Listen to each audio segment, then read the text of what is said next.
पति पत्नी फैमिली के लोग आपस में बैठकर बात कर रहे थे। तभी जो पति था अपनी पत्नी से कहता है कि इस समय जो पर्वों का पर्व महापर्व प्रयागराज में चल रहा है, क्यों ना हम और आप चल के वहां पर गंगा स्नान कर लेते हैं। तभी जब पत्नी थी इतनी बात पति की सुनती है तो वह राजी नहीं होती है। जब बड़ा बेटा इस बात को सुनता है तो वह माँ से कहता है कि माँ, आप बहुत ही भाग्यशाली हो, क्योंकि पापा आपको लेकर के साथ में गंगा स्नान के लिए जा रहे हैं।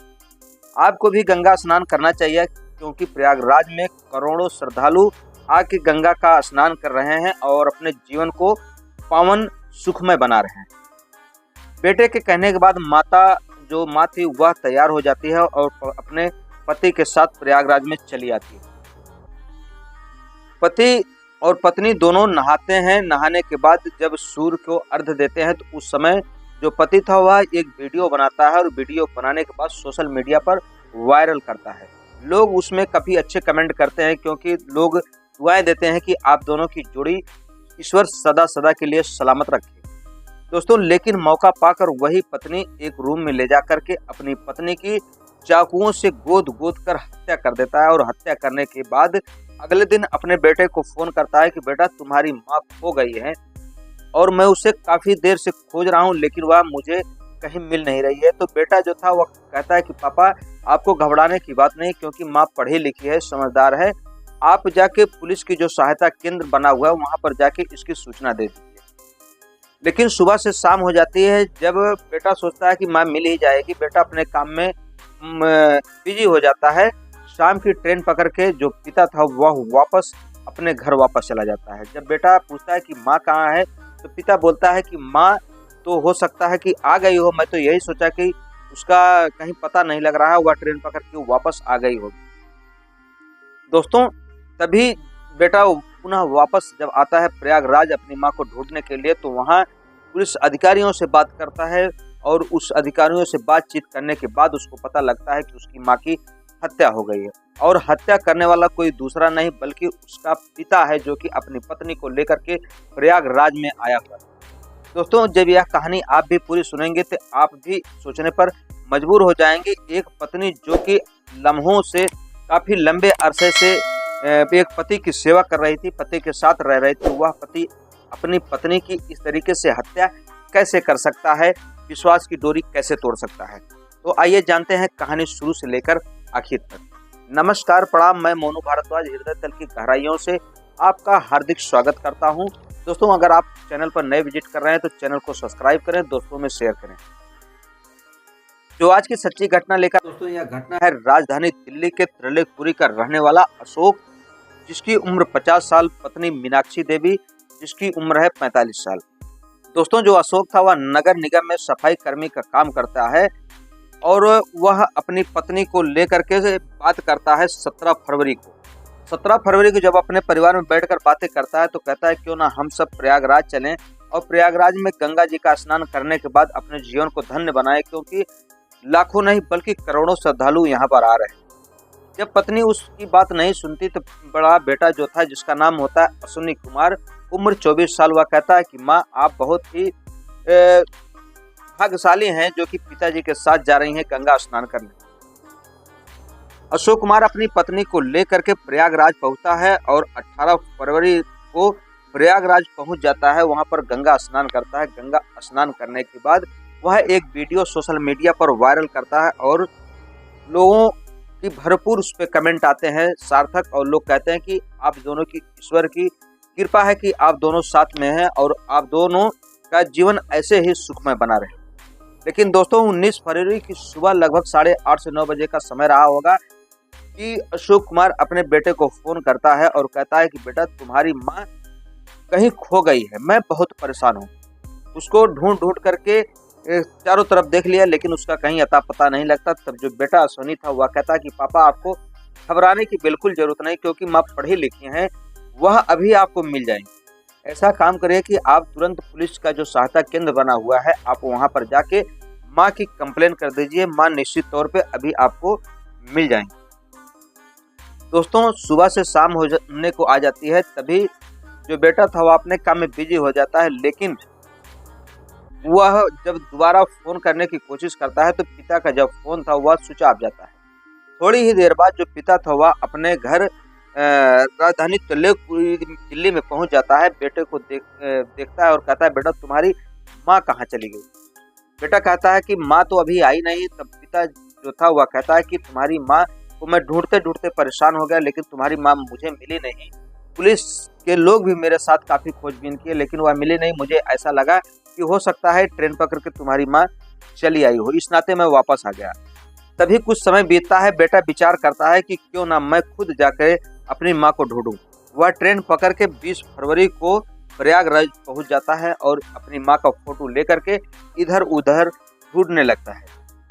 काफी खोजबीन करने के बाद वह पुलिस वालों के पास जाता है जो सहायता केंद्र बना हुआ था। उनसे कहता है कि सर, ये मेरी माँ है, इनका कहीं अता पता नहीं लग रहा है। मेरी माँ मेरे पिताजी के साथ 18 फरवरी को यहाँ पर स्नान करने के लिए आई थी। दोस्तों, तभी वहाँ की जो पुलिस की टीम थी वह उस महिला के फोटो को देखने के बाद कहती है कि 19 फरवरी को झूसी पुलिस को एक रूम के अंदर एक लाश मिली थी, तुम्हें वहां पर जाकर देखना चाहिए।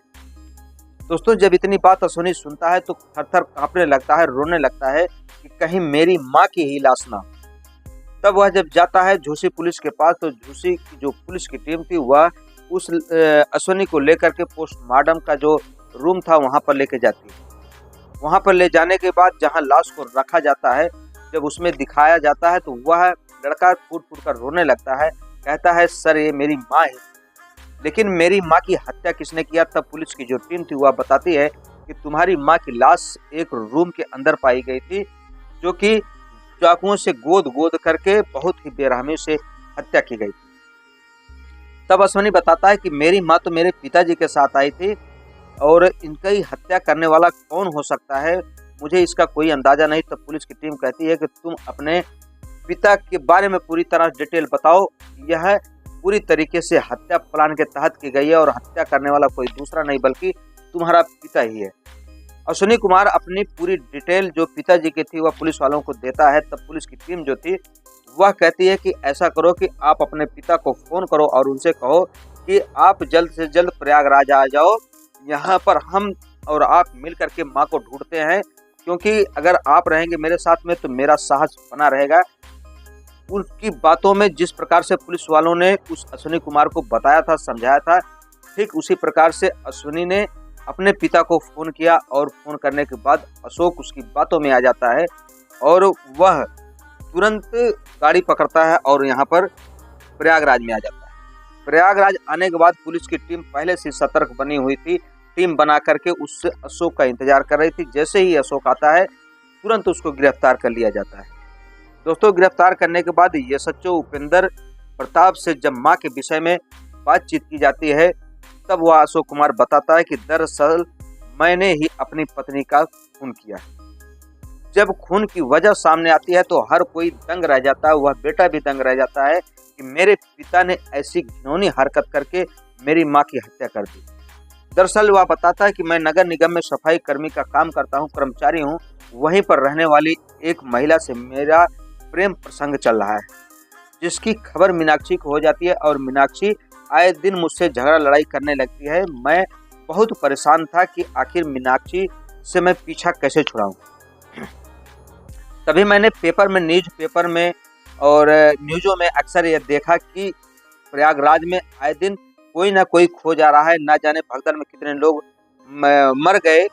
जब मुझे यह प्लान सूझता है कि मैं भी अपनी पत्नी को लेकर के क्यों ना प्रयागराज में जाऊं और वहां पर इसका मर्डर करने के बाद सही सलामत वापस आ जाऊं और इतनी भीड़ में कोई पुलिस वाला मुझको पहचानेगा तो जान नहीं पाएगा आखिर वह रहने वाला कहाँ का था। दोस्तों, तभी वह जो अशोक था वह बताता है कि मैं जब स्नान करने के बाद सोशल मीडिया पर एक वीडियो वायरल कर दिया ताकि मेरे ऊपर किसी की भी शंका ना हो।